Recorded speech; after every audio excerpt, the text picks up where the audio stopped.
LEGO Rock Band doesn't exactly fit the mold of the other Traveler's Tales LEGO games, but I guess to some extent it makes sense. These LEGO games are all licensed property mashups, and you'd have to be kinda stupid not to get into the Guitar Hero and Rock Band trend in 2009. These two series were not only massive hits, which also happened to push expensive peripherals, but managed the rare feat of sucking in a casual audience. My mom loved Rock Band, and she's incapable of playing games with dual analog sticks. Even Grandma and Grandpa were sucked into the orbit of these seemingly unstoppable music franchises, although its oversaturation and horrible crash are kinda inseparable from its legacy. LEGO Rock Band kinda ends up feeling like one of the horsemen of the apocalypse for this fad, alongside equally niche titles like Guitar Hero Van Halen, for example. LEGO Rock Band is perhaps the most aggressively niche title in either of the big rhythm franchises, and saw release on Xbox 360, PS3, and Wii, and had some kind of conversion on the DS. I don't know. LEGO Rock Band at its core has the basic addictive gameplay of Rock Band, a rather straightforward rhythm and karaoke hybrid. There are three instruments, guitars, which can be played as lead or bass, drums, and the microphone. Notes roll down the track, you hit them. I've mained drums for a long time, and it's admittedly kinda incredible how it all comes together mentally. I never have to think about it anymore, I can just translate a series of rather complex instructions into specific movements with my arms.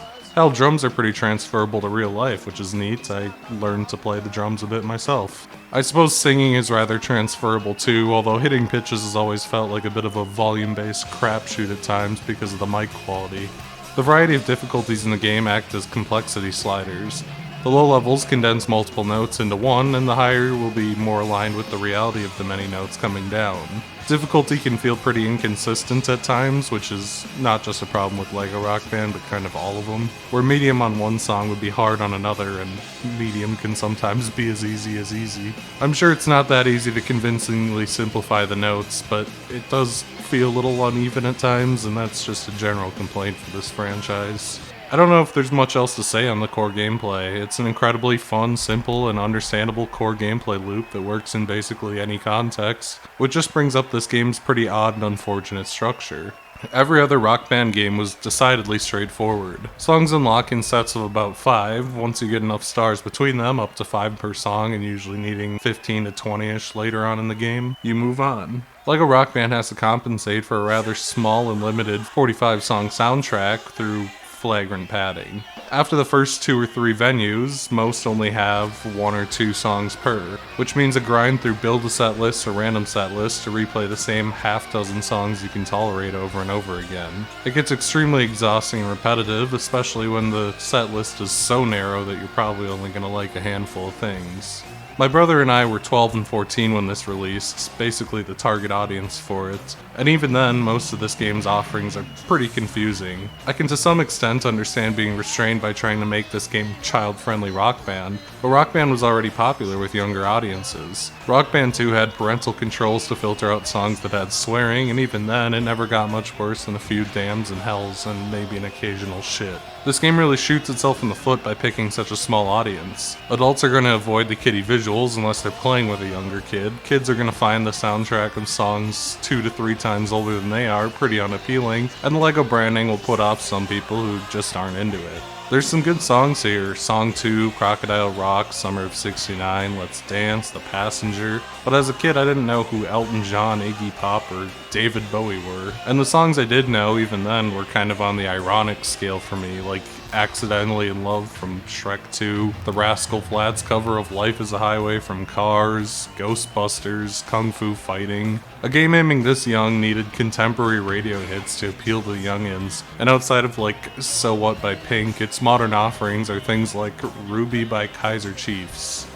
I have no idea what that is either, and I was a kid at that time. And that's not even to get into some of the dredge from the 70s and 80s like Ride a White Swan, Grace, and Make Me Smile, Come Up and See Me. It's a worst of both worlds scenario. The soundtrack is too weird for kids and lacking in hits that they would know, and way too goofy for adults. Too slim to support the game's structure, and the LEGO branding ensures the game is impossible to take seriously.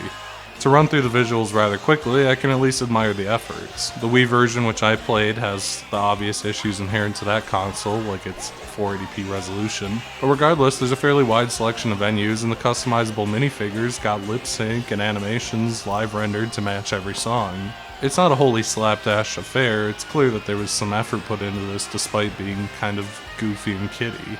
Every few songs also has rock power challenges, which have some unique story being told for the song.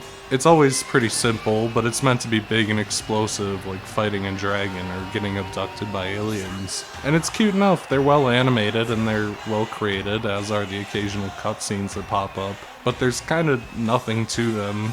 They're just scenes where the band plays a song in front of an alien or a dinosaur or a dragon, and they're cute enough. But the style itself isn't all that appealing to me, although I guess I'm also not the target. I never really played with Legos much. I liked the games. I think you'd have to kind of be a Lego kid to get something out of this, even though the scenarios are kind of fun and imaginative. There's not like a whole lot of actual Lego in it, besides the fact that these scenes are animated with Lego.